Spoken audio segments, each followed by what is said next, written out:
really nice, and at some point it's extremely complex. This is my part. It's complex to me. Yeah, it is. Isn't it interesting that it looks like a work of art in blacks and grays and Carol, isn't it amazing? Today is April 27th, and the whole Guernica experience took place April 27th in, what year was that? 1937. 1937. Tell me something. Picasso was not living in Spain at the time. He was in Paris, and he only found out about this through the newspaper. What was his response, and how did he respond to this article that he read? Well, I think first of all he responded with horror because it was a tragedy. It was the kind of warfare that we had never seen before. Civilization had not seen, if you want to call this civilization, had not seen before. And of course, the idea that innocent civilians would be the target of this saturation bombing in an experiment that was allowed by the Spanish government was in and by itself unique and indescribable. I mean, It was the first blitzkrieg, it was wasn't the it? first blitzkrieg, and Preparation for World War II. for World War II, and you know, they picked this town and just wiped out a town. So the horror of that particular event had an impact on everybody. But here is Picasso, a Spaniard, from afar, responding to this in the only way he knew how, which was through art. Now he was doing, he had a commission from the government to do something else.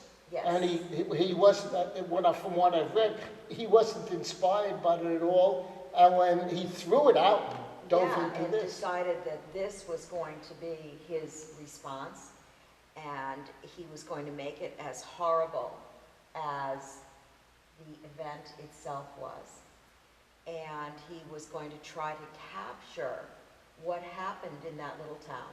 And of course he wasn't there, but just by the newspaper reports, screaming mothers and children, jumping out of windows, the fire that engulfed the city, the animals also that suffered. And he even used the symbolism of the animals, of the bull and the horse. Wasn't the horse representing the people, and the bull was really representing the fascist movement? Yes, Yeah. exactly. And so these screaming animals, suffering, they were the persona of the people.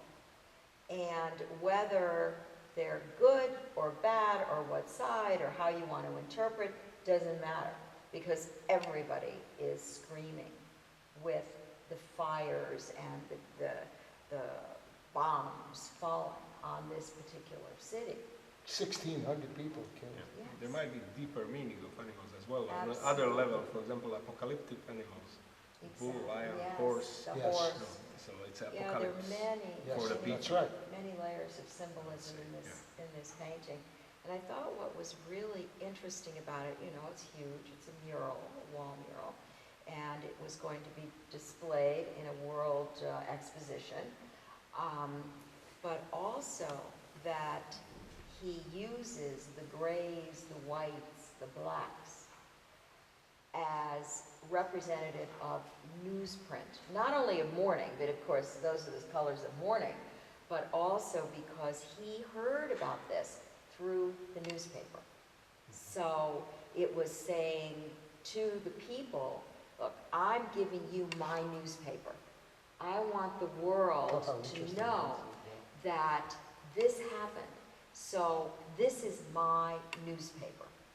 And it's news that should affect all human beings. Which presented an interesting challenge for me.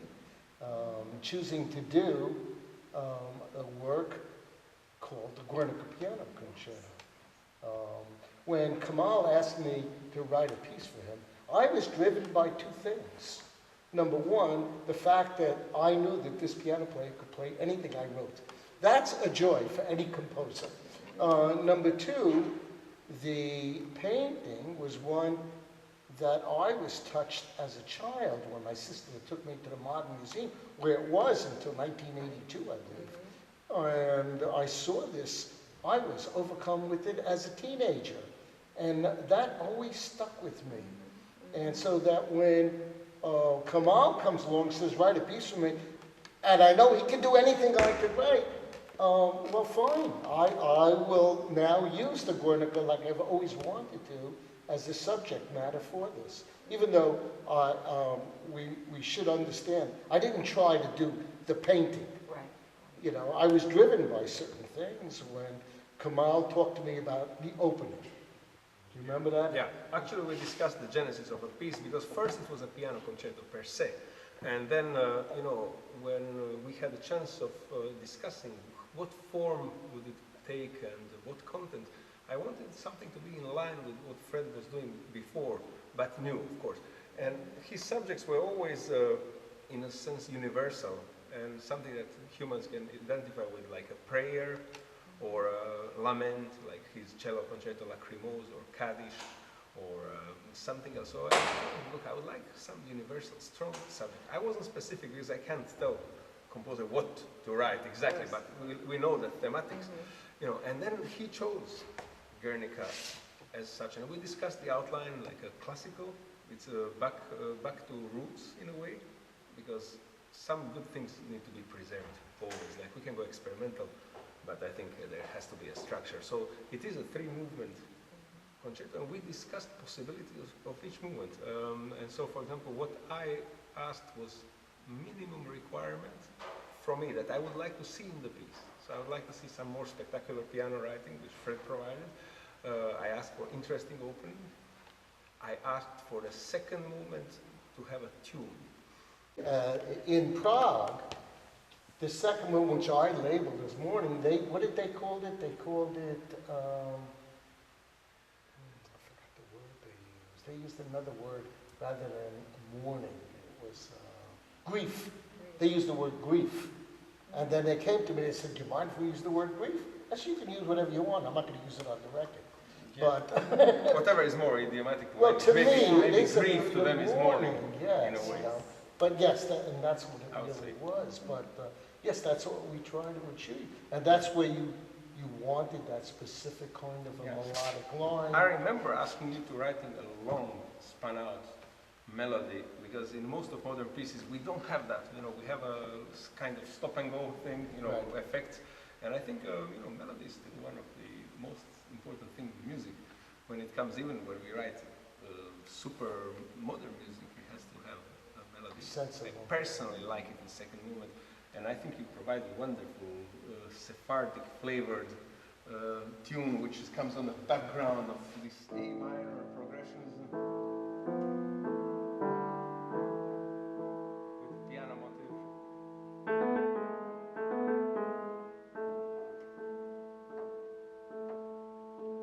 the beautiful melody comes here.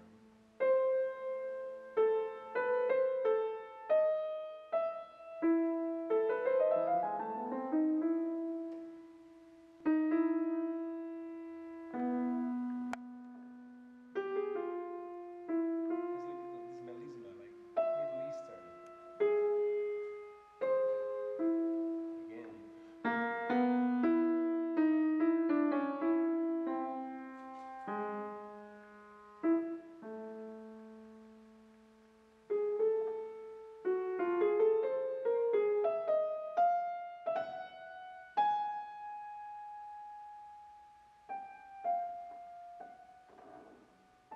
It's accompanied by gorgeous instrumentation.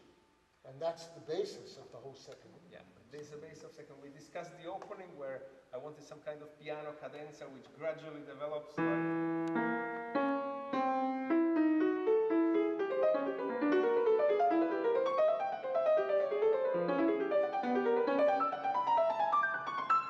orchestra comes in at this point in super hushed, prolonged voice, like it's tense silence. And we have a couple of these cadences that are like this.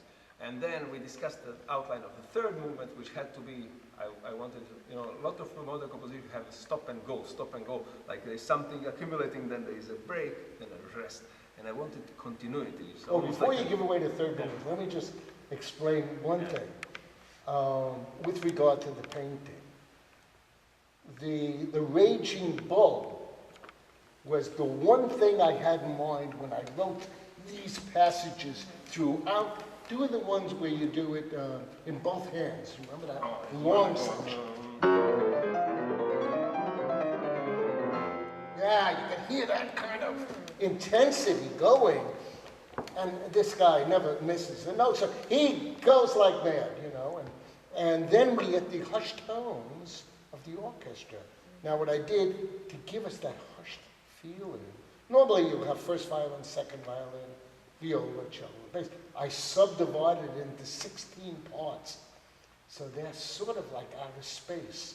Someone heard it recently and said to me, I hear the airplanes, the dropping of the bombs. Is that what you had? Especially with glissando effects. Sure. Yeah. Well, people will hear many things. Yeah, you know, and so that was counteracted. So we did this first movement, which has jazz elements into it, as does much of my work. The walking bass, almost the bassy sound. The second theme has a little bit of these chords. Yes.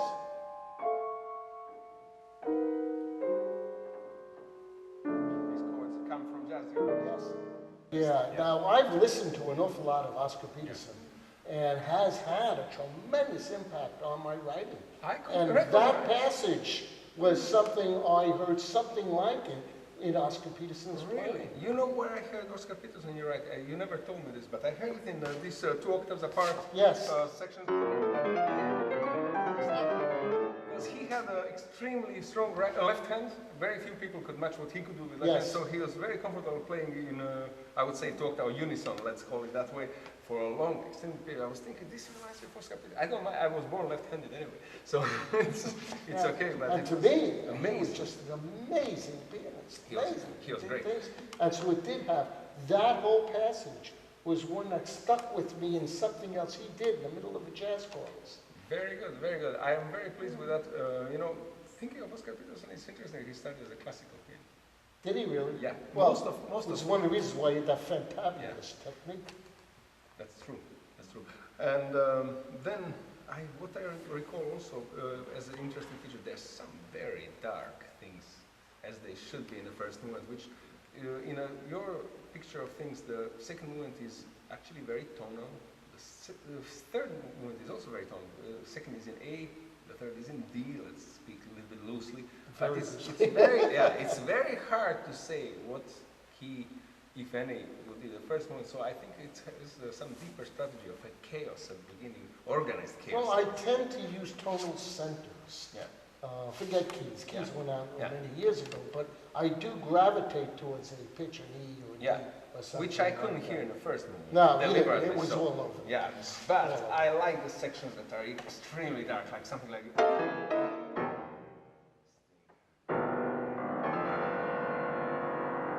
I think the variations in the first movement are simple. And here is where I'm affected by that, again, the Picasso painting. The anger, the bitterness, the war, the ugliness.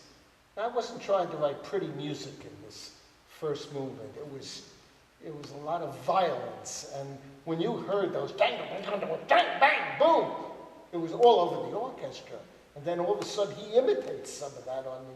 You know that one passage we had in the flute, and you picked it up so perfectly over there. That is very good. And how would you describe the third movement? The third movement was rhythm. I felt that after the wildness of the first movement, the passion of the second movement, it is a very passionate, I think, sad, passionate movement. We needed rhythm. Stravinsky, when I asked Stravinsky what did he, was the key to his greatest success, he said rhythm. Mm-hmm. And so he sat with me, and I felt that this was a work that needed an ostinato, which is a repeated thing, a rhythm. And the rhythm I decided to use, since we're dealing with a Spanish subject, was actually a flamenco type of rhythm. I used some castanets, some flamenco or rhythms in there. Could you play a little bit? Yeah, first it starts with a timpani, which piano has as a cluster, something like this. Imitated by timpani.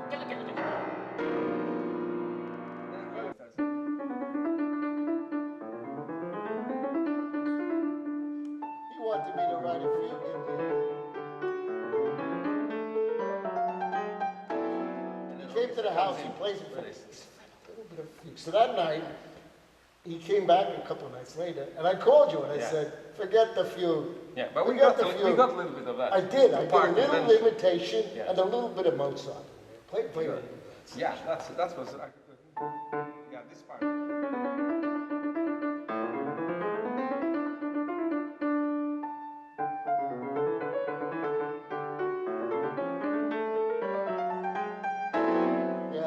It contains a lot of energy in there, and at the end we have a combination of elements from the first one, glissandos that suggest airplanes, and which are broken by clusters on piano, and everything is wrapped up in some combination of jazz and rhythmically driven theme of this movement. So I think it ends up spectacularly. An interesting thing is, presenting new work to the audience is always a challenge, because audience doesn't know what to expect. So we had a world premiere this February in Prague, and in one of the most beautiful halls in Europe, Smetana Hall.